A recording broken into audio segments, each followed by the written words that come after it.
All right. Welcome to episode 20 of Stream Roulette. I'm Daniel Towns with Steph Broadbridge. Hello. Hello. How you going? Good. What did we watch this week? Web of Make-Believe, Death Lies and the Internet. And it was so interesting that we're going to split it into two parts. Yes. So this is episodes 1 to 3. Yeah, let's go. Let's do it.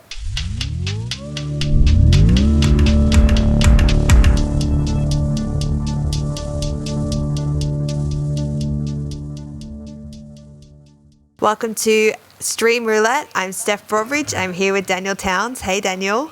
Hello. Yeah, How let's are go. Yeah, I'm not bad. Not bad at all. A bit tired, but yeah. Yeah, I heard busy you weren't week. feeling well last night. Yeah, I was a little bit ill. Aw. I bailed on the gig on only time I've ever. Yeah, it wasn't good. Wasn't good at all. It's no good. What happened with you? You I were was in Melbourne.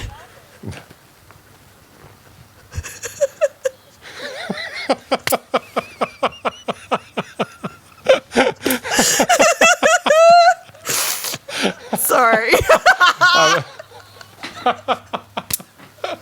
This is staying in. Yeah. And I'm not even going to edit it. No. No, it's been a big week. But it hasn't. So I don't really have any. Nothing's really gone on. It's just been like static. Like being sick is the worst, but I don't really want to get into that because it was fucking gross. And like it's very graphic and Yeah, save it for the stage. Oh, not even there. No. Like I don't even think. Oh, maybe you could. Maybe Ben Elwood could sell something like that. Yeah. Like something really. Yeah, I don't know. I mean, you could, but like I don't know. Anyway, yeah. Right. So I was in Melbourne. I was doing Just for Laughs. Oh yeah, nice. Yeah. Oh yeah, right. Oh, that's pretty cool. Yeah. I've never had my No. hair and makeup done before. That was exciting. That's always fun. Yeah. Like, I mean, I don't get my hair done, but like when they put a little bit of makeup on for the camera or whatever. Yeah. I had you feel a lot of makeup put on for the camera. Oh, really? Like, it was terrifying in real life. Well, how much was on? Like, Really? it took me... I had like 4 face washes in the motel room, and I used all 4 of them, and they were covered. And that's a lot? Yeah. Yeah, right, okay. Like Yeah, I RuPaul's don't Drag know. Race level makeup. But I looked 30. It was great. Yeah, okay. Because usually with me, they just usually do what's the foundation or concealer or whatever, like the one where they just The pat it powder. around and the powder. Well, we can't all be as naturally beautiful as you, Daniel. Well, no, like, I mean, actually, that's an interesting question because the reason they're doing it is, like, it's a technical reason why it's done. Like, is essentially just to stop the highlights from the camera. Like, say... Yeah, the sweat. No, it's not the sweat. It's see how I've got the white on my face from where the light is? Oh, yeah. Like that, and you've got that as well. Like, if you've got spotlights pointing in your face, like, the concealer stops that because it doesn't make the skin as shiny and The powder, sweat has something to do. Yeah, so the powder just makes it so it looks better on camera. But anything past concealer, like the reason they're doing that is like probably based in old women wear makeup. So let's go to town. And that's probably why guys only get the what's required. Yeah. But anything past concealer is like not necessary. Well, Like in No, you're saying it feels nice. You're saying no. I'm not criticizing like you getting it done or whatever. I'm asking like yeah. is I that was pretty excited too, to be honest, because I'd never got my hair and makeup done before. I came out yeah. looking like I was going to a year 12 formal. Like I went too far, and that was absolutely my really? fault. But I was like, I want to look beautiful. Oh really? We're like do more. Oh Yeah, really? yeah. That over Yeah, the yeah, comedy yeah. side of things. Yeah, right. It's funny that they're always pretty cool people too to just chat with. Yeah, so cool. Like they kind of make it, and they normalise the whole thing when they're filming a gig. Like in the sense that they don't give a shit. Like Yeah. if, they're just there to work. Yeah. Oh, hey, darling. Well, it was interesting because they were talking about the industry, the makeup industry and hair industry, and it's the same problems that we're having in comedy. It's just so interesting how it all translates, which is that because of TikTok, there's a bunch of young people now who think they're really good at makeup.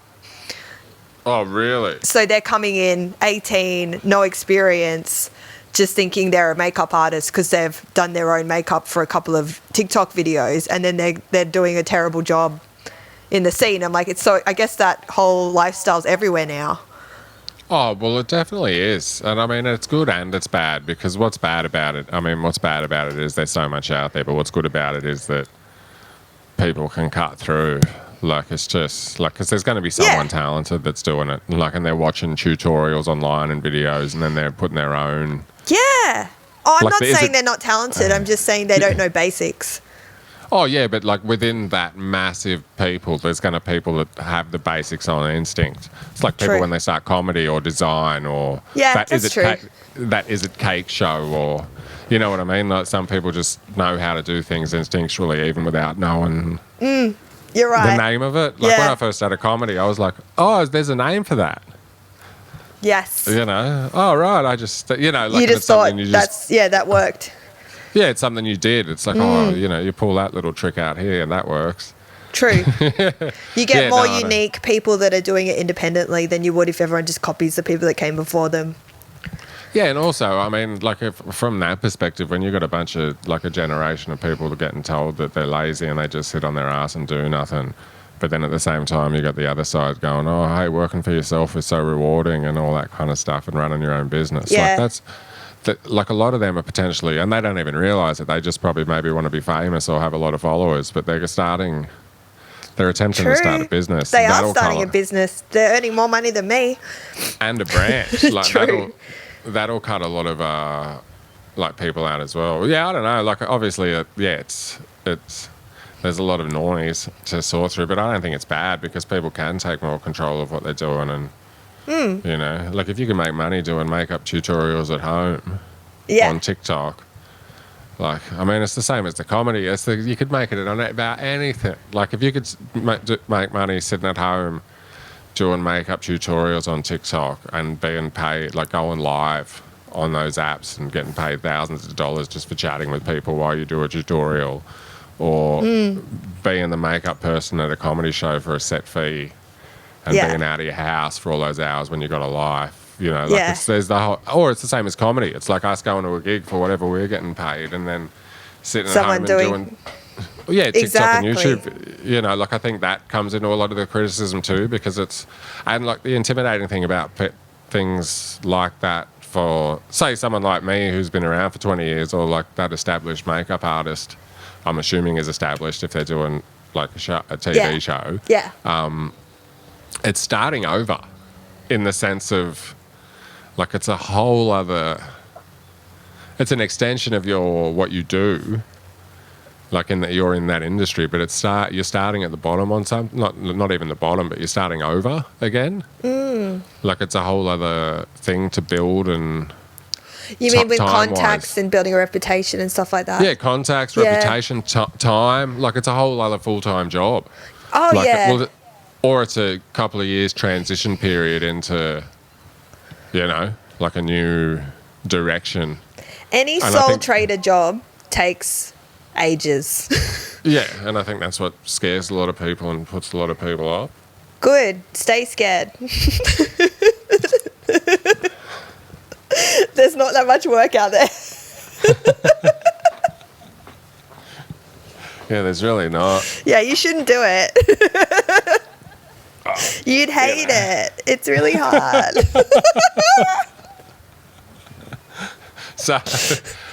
So we're splitting this show up into 2 episodes. Yeah, because it was so good. Web of Make-Believe, Death Lies and the Internet. We're splitting it into, there were 6 episodes that kind of had a lot of jump-off points. Yeah. There was so much in that. I'll just read the little blurb just in case you haven't seen it. Go for it. Conspiracy, fraud, violence, murder. What starts out virtual can get real all too quickly, and when the web is worldwide, so are the consequences.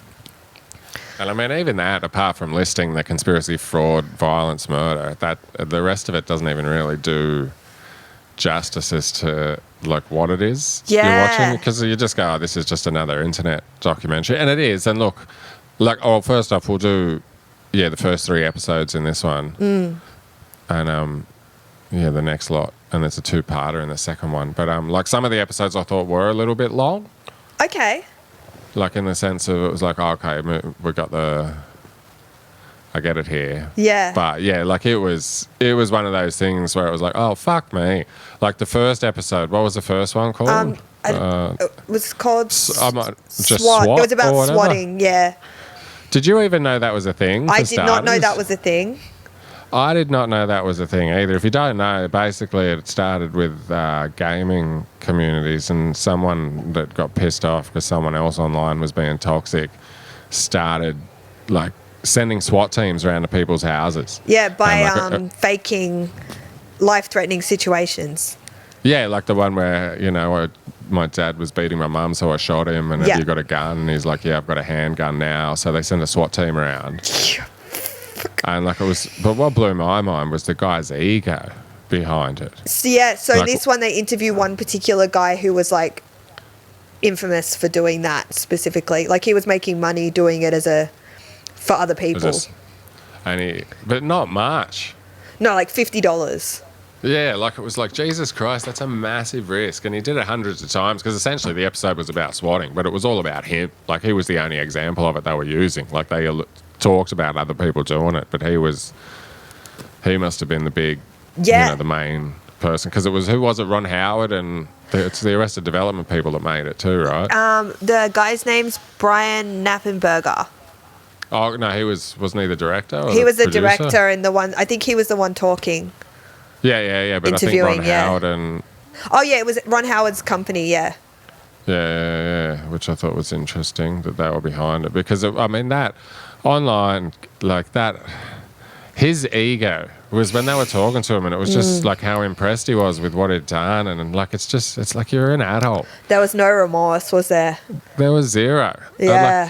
The amount of times that he did it, and and that's probably something you've never even experienced, is it? Like toxicity in gaming online. I don't know anything about gaming. I did think it was interesting, and I wanted to ask you because I know that you get into gaming, but I thought it was interesting. They didn't justify it, but they did sort of make gaming the reason. Like what they were basically saying for this episode was, it's such a toxic, angry, roasty environment in those gaming communities that led to extremism being acceptable, which is why he did what he did. So that was the justification. I think it was, it's definitely an escalation of like behaviours when something happens, but it all comes down to like people not being able to handle loss in a competitive. Yeah. Like imagine, like, because you might not have experienced toxicity in gaming because you don't game, right? But you've definitely experienced toxicity in Life. like, or just even like, I don't know, like dating or dating apps, especially online, right? But I guess Never been on a dating app, Oh, okay. Well, but yeah. I've had it on TikTok. Yeah, well, that kind of stuff. Yeah. You know what I mean? But I guess the thing with it depends where you play the games too, because Nintendo make it really hard to communicate. Right. Like, so there's no microphones and voice chat, and the few games that do have it, like, it's so fucking annoying to use. You've got to use an app on your phone. Mm-hmm. That like there's no. But then toxicity still exists, which I find fascinating because on the other ones, right, like people have headsets and microphones, like, or some of them even specifically give you a window afterwards where they can hear your mic. Like say after they get killed, there's like a 2-second or a 3-second thing where they can hear your microphone only, and some people yell out, "Oh, I fucking killed you!" Like so those little burns come in, but then the person spends the whole game trying to like find and hunt down that other person and get back at them. Like there's all. Whereas Nintendo, it's basically been stripped down. Like it's in a lot of games, but it's all you can do really, apart from have a really toxic play style, which is a whole other part of toxicity in gaming, which I'd love to get into. Is just like crouching down, up and down really far, teabagging. So what's that? I mean, I know what it is in real life. Is it the same in gaming? Well, yeah. And like when it essentially started, like if you killed someone or whatever, like you just stand over their body on the ground and just like kind of crouch up and down. Foolishly. But like, so essentially that's all you can. Oh, there's another Nintendo game that's a shooting game, but you're like squids. like Splatoon, and they call it squid bagging, but it's the same thing. Yeah. Like it's just crouching up and down really, really fast. And the funny thing is, like, it's infuriating. Yeah. If someone does it to you, like if you're just playing to have a good time, like you just go, I've got 20 minutes, I'm just going to have a few games, and you're playing against someone and you're like, oh, you know what, this person's kind of my skill level, this is kind of fun. Yeah. And then you fuck up and you die, or they do something kind of cool and you die, and then they start doing that and you're like, and then you start like playing, and like it could cause you to make mistakes. Yeah. Like it's almost part of an online strategy. And there's also times when I've done it, like essentially because you know it'll get that reaction Yeah. out of people. You know what I mean? Yeah. And it's like, fuck, this is really hard. Like, so if I get to a position where I've got a slight advantage, and you can do it in a way like, because if you do it slowly or just do it like once or twice, like you're really excited about it, like you can't, you know what I mean? Yeah. There's that, because people that know the games know how fast you move and things and doing all that kind of stuff as well. Yeah. So if it just looks like oh my God, I can't believe that happened. Like, Yeah. like that can really get people annoyed even more. And yeah, like it's, you see, and then there's Discord around gaming. Do you know what Discord is? I do. So that's like an online chat thing? Yeah. I mean, that's a good way to. But it's like, so if you could make one, or we could make one for this show, or like it's just a server where you can have a bunch of. There was one for Open Mic Sydney when the lockdowns were on. Yeah. You could have one for comedy groups or whatever. Like, and it's a good thing, but like, there's a lot on there too, and there's a lot of, and you know, because it's people with technology and. Like, they do, some of them do have those skills to find addresses and do all that kind of stuff, and then that's where it starts to get but super. So do you think, I know you've got your own life outside of it, but can you see does that progression make sense to you as someone who's sort of dabbled? Oh, to that level of extreme? To get to swatting, yeah. No way. Like, there's something else involved in that, because that's just not normal. Like, what happens is, and like, I'm sure everyone's done this, and even if you're just a teenager, like I'm on a lot of, like I use Reddit only for video games. Like I'll follow the games and the developers and all that kind of stuff, and I rarely comment. Yeah. But I just, like, you get a lot of the news there, yeah. you know? Yeah. And like some of the stuff that even happens on there, people just post opinions on games, and like there's someone saying that this happened, and then, you know, what happens, like, what should I do? Like, I got so angry, I threw my controller at the wall, and like, one of the comments was like, well, if like the game's doing that to you, maybe you should take a break from. Yeah. So like, look, there's voices of reason out there, and then I think there's people that just have issues dealing with that kind of stuff. And then I think because the games I think because it's online, one, and two, because it's a game, you can easily, it's like yelling out of a car window. Yeah. You're protected, and you can defend it too, in the sense of not swatting, but like some of the, like teabagging you can definitely defend. It's like, all I'm doing is crouching up and down really fast. Like, you're the one that's getting annoyed by it. Yeah. You know what I mean? But like all the where it escalates, and like abusing people on, like in those 3-second kill cams, or like this was something I watched online. It was a Fortnite thing. Like, some guy was playing with a really lame weapon. Like, I don't know if you know about Fortnite. I've never played it, but I know it's only like 100 from kids at work, yeah. Yeah, it's like, so if you chuck 100 people, that's like last person standing kind of thing, and the map gets smaller. And yeah. But his style was just, there must be a really lame, like, rocket launcher or a missile launcher, and he just camped out in one spot. Yeah. And like, he'd just kill people repeatedly and then just do some stupid taunt dance afterwards. And someone went to the trouble of, in the game, sending him a friend request, which he accepted on his stream.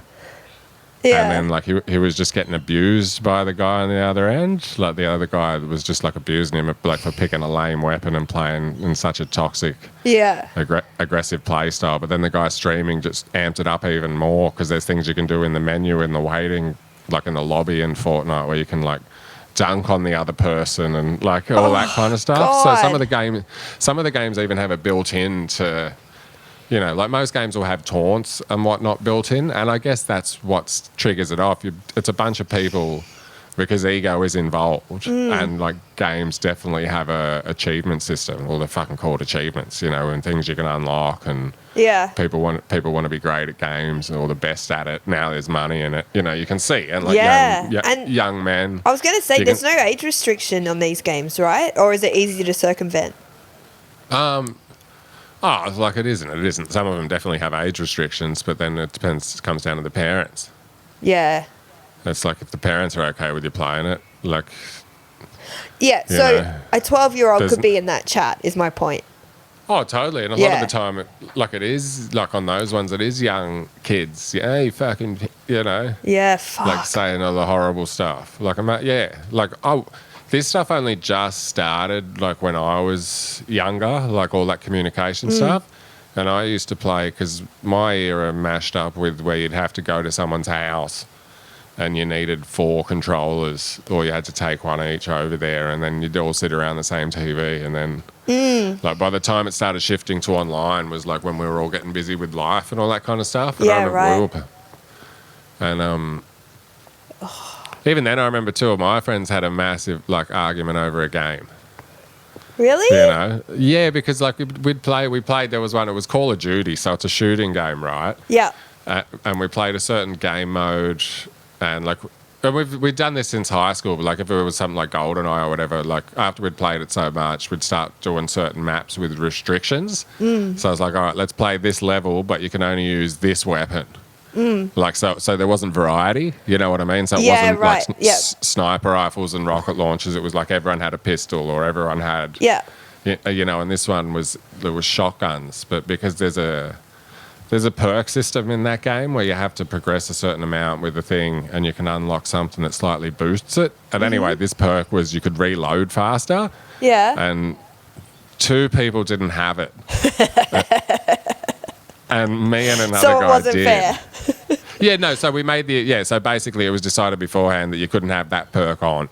Yeah. Like just to make it an even playing field. And 3 of us had it off. Like I had it off. Yep. And the 2 that didn't have it had it off. And then it just came down. One of my friends just kept getting killed in that split second. Like you know, like it just happened too many times in that split second kind of thing where it was just like we'll Right. shoot. Yeah, and then that kicked something off. And I don't know, it's just I guess there's a whole there's the competitive thing, age, you know, ego. Like it can breed it as much as gaming is fun. Like it can. Yeah, well, you that's know. it. Like, I don't want to shit on it because it's obviously its own thing and it's very popular. Well, I don't, I love it, and after the amount I've played online games, pretty much since COVID started only, and when I dabbled in Call of Duty for a while, but even that I stopped because I got to a point with it where there's no sense of progression anymore. It's the same. What's exciting about it is it's the same thing over and over again, but with different people.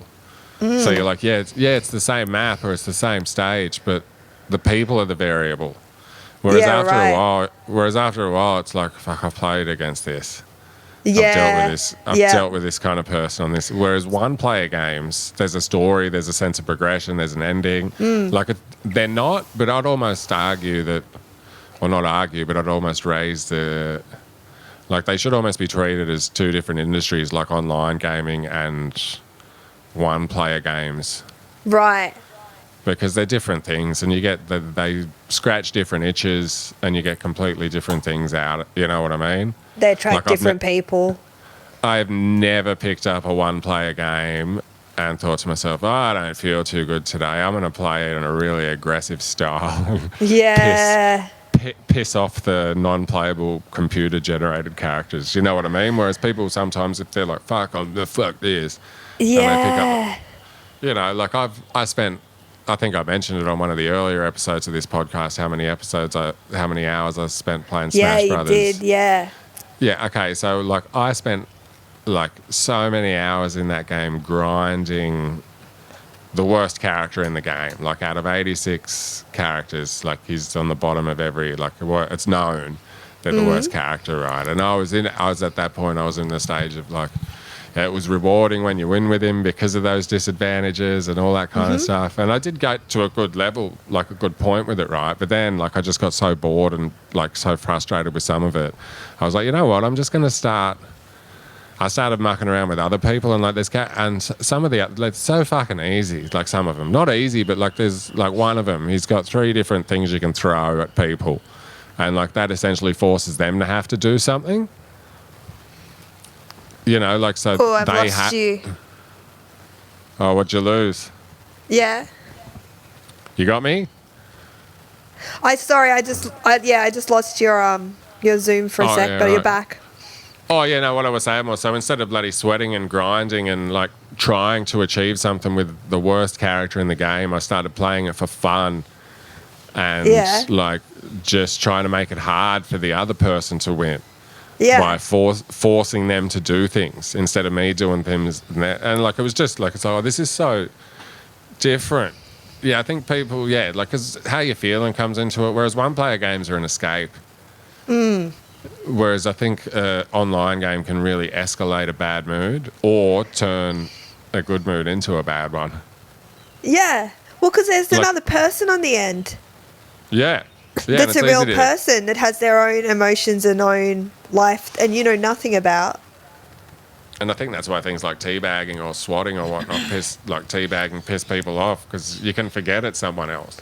Because it can feel repetitive because you're on your own in a room at home or whatever, and then you see that and you're like, oh, fuck you, cunt. You know? Man. Well, how about, like, the dude that got, like, so this episode, I guess, like, I got to the point where some guy dared him to do it, but gave him the wrong address, and then the cops ended up shooting the cops ended up shooting someone. Yeah. Someone died of it. So this guy's in jail for 20 years. It's really interesting, isn't it? Like I don't know, I think there's a lot of. It's just so juvenile as well, though.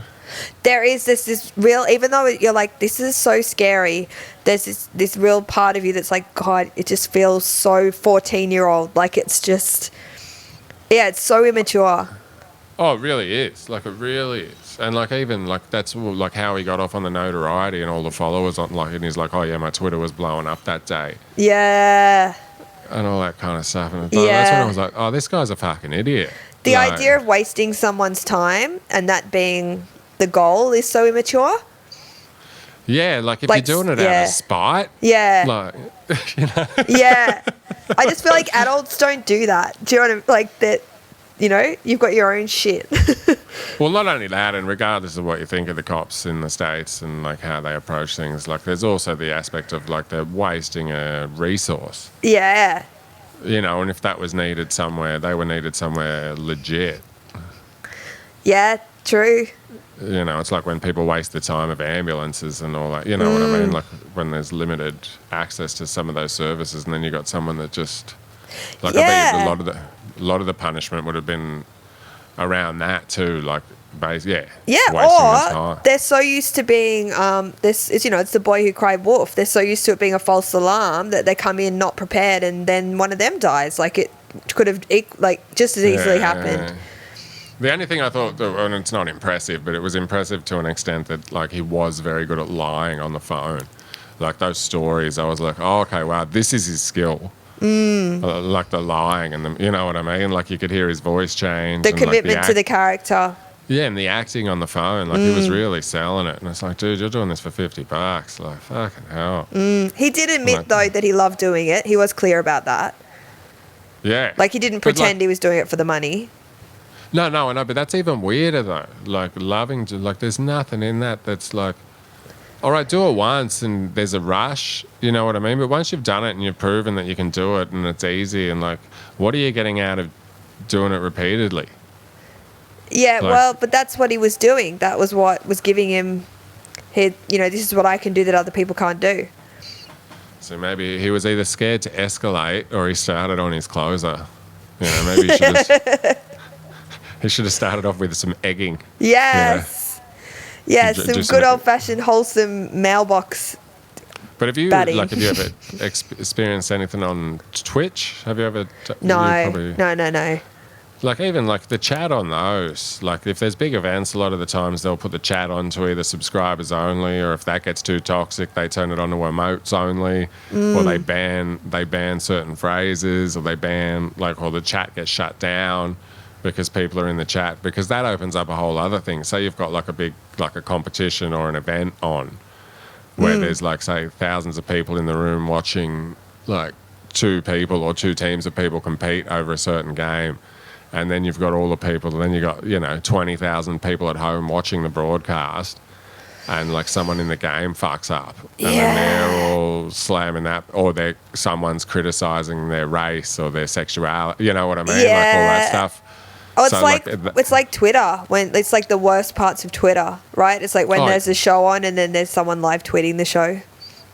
Yeah. Like it's, and I guess everyone, when you got that many people at home feeling safe, it's just a massive pile-on. Oh, man. A good episode. Yeah, it was really good. It was really interesting. And the second one was fascinating too. Not so much I don't think, like, it wasn't so interesting as to what happened to me. Like, well, wow, so a political staffer dies. Like, it was all the stuff that it spawned. Yeah. So that one And, was like, Murder in DC. Yeah.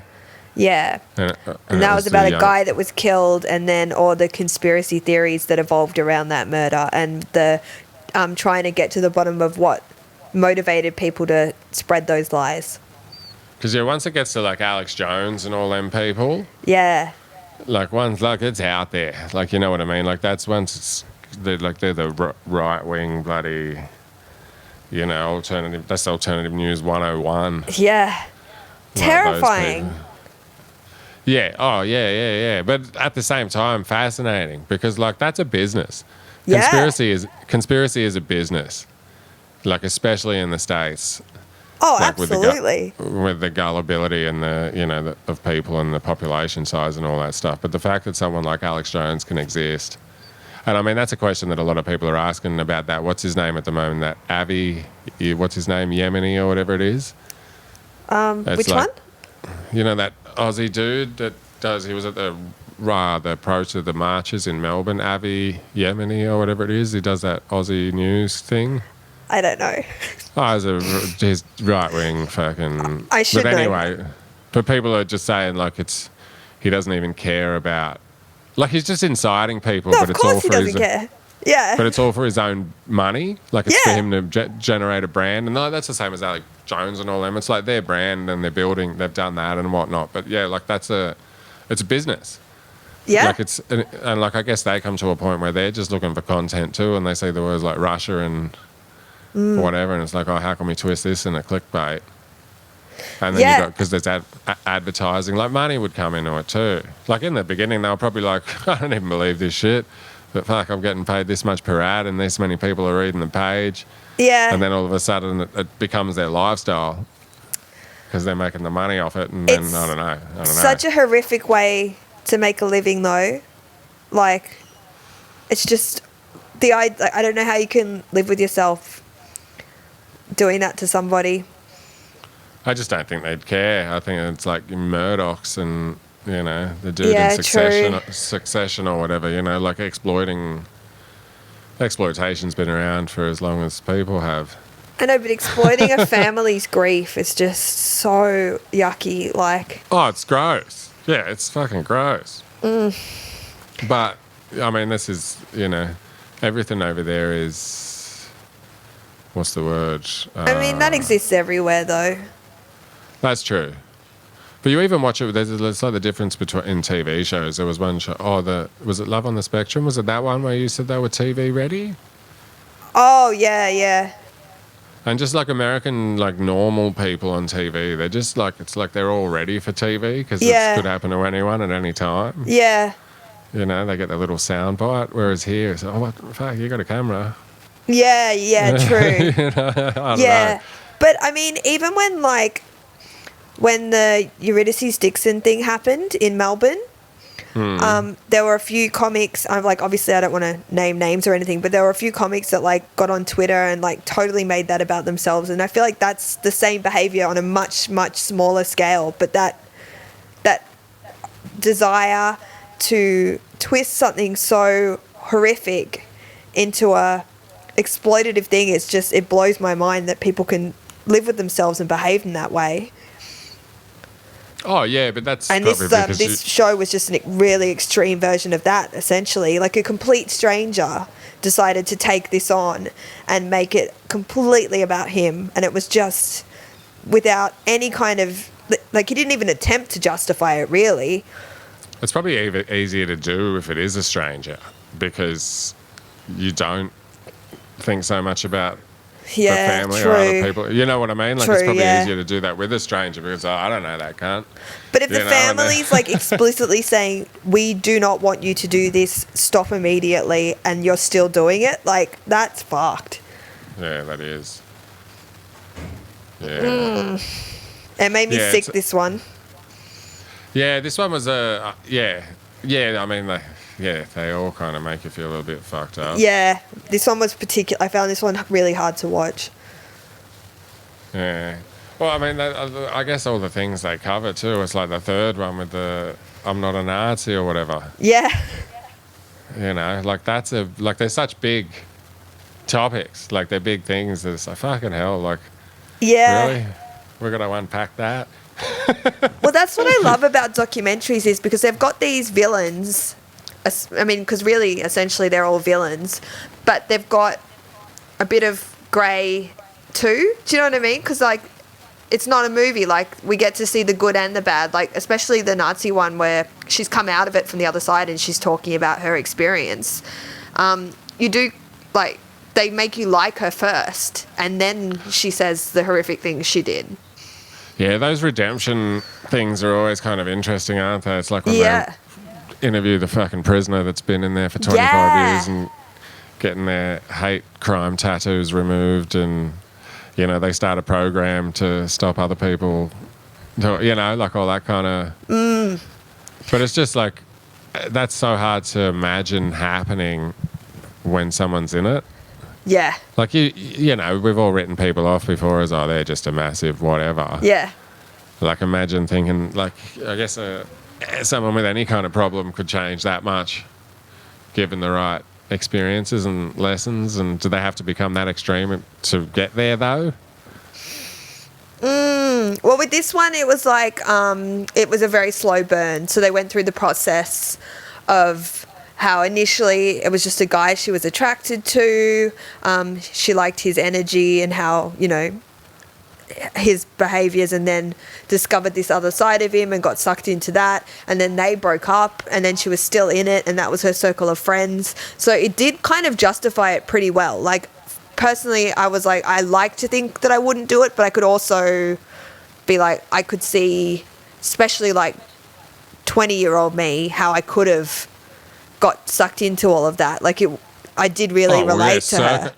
And circumstance always plays a part too. You know? Like, sometimes things you not have to do, but like depending on a situation, that might have felt secure. You know, like and it just kind of evolves and grows from. Yeah, and absolute sort of black and white thinking is very, you know, it's appealing because you're like, it's simple. This is good. This is evil. I can make sense of that in my brain. I feel safe. You know what, though? I feel like, especially Nazis and, like, when there's racial hatred involved, I feel like those people, listen to me, they make the mistake of branding their bodies with ink that show their prejudice, whereas others say, like, a massive homophobe. They don't get that stuff tattooed on their body. So say they become awakened and then... Yeah. You know what I mean? They can, like, True. they don't have to make a fucking documentary about it and re-enter society. You know what I mean? I would argue, though, that I think a swastika would cover all of that. Yeah, well, yeah, that's true. Like, I don't think anyone with a swastika tattoo is going to be the trans movement. Do you know what I mean? Like, I think it's fairly... it's more like true. It's like a one-stop shop for everything.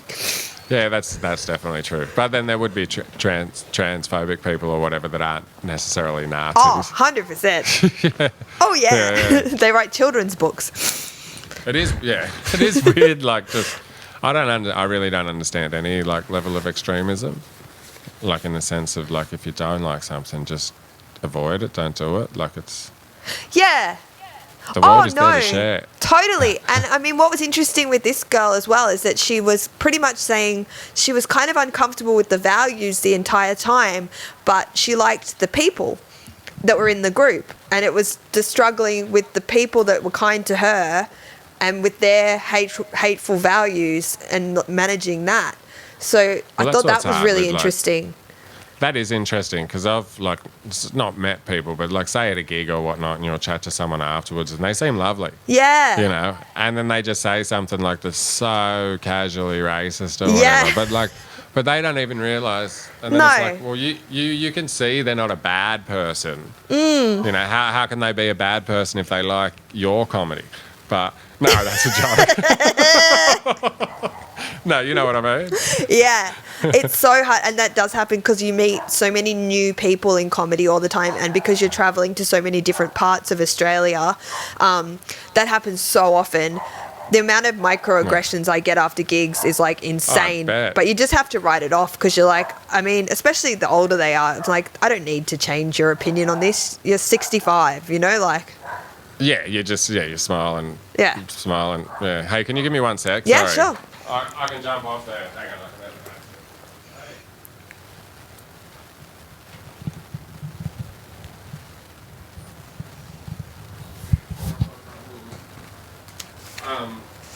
Microaggressions after gigs. Hang on, I'm back. Sorry. Yeah, what was that? Microaggressions after gigs. Just like men talking to a woman, like, you know, I did a gig the other night and a guy came in backstage to all the comics and went, "Nice job, fellas," and then just walked out. Really? Yeah. Oh, and I suppose that's not even the tip of the iceberg. But, like, it's just so funny. Like, it's just little things like that. And you just go, eh. But see, after a while, though, it wouldn't even bother. Like, I mean, it would bother you, but, like, after, like, see, the thing about that is that person probably thinks it was so funny, and it's like, yeah, I showed her. Whereas to you, it's like, dude, I've seen this so many fucking times. Like, I know exactly what you're doing. Yeah, it's not original. I don't think he was doing it about me at all. I think he just forgot that I was part of it. Like, I think it was literally... there were comedians. Most of them were guys. The woman is not in part of this. I will talk to the guys and then I will leave. Like, no part of that was him going, I've excluded someone.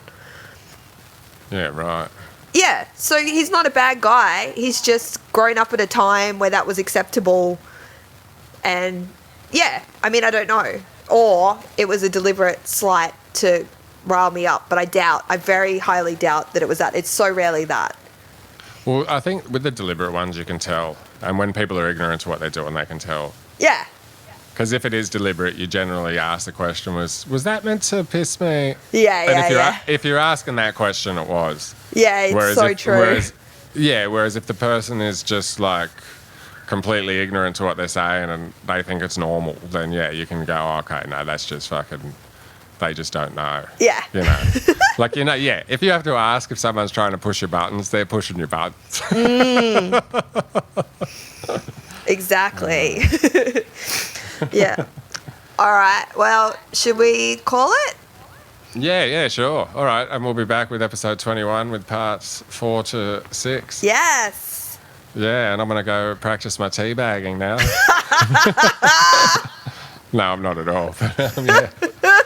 No, I've got 2 gigs tonight. Yeah. Where are you tonight? I'm in North Ryde. Oh, yeah, nice. Yeah. This is probably a chat we should have had at the end of the episode. Yeah. So thanks for listening. Thank you. See you. Bye.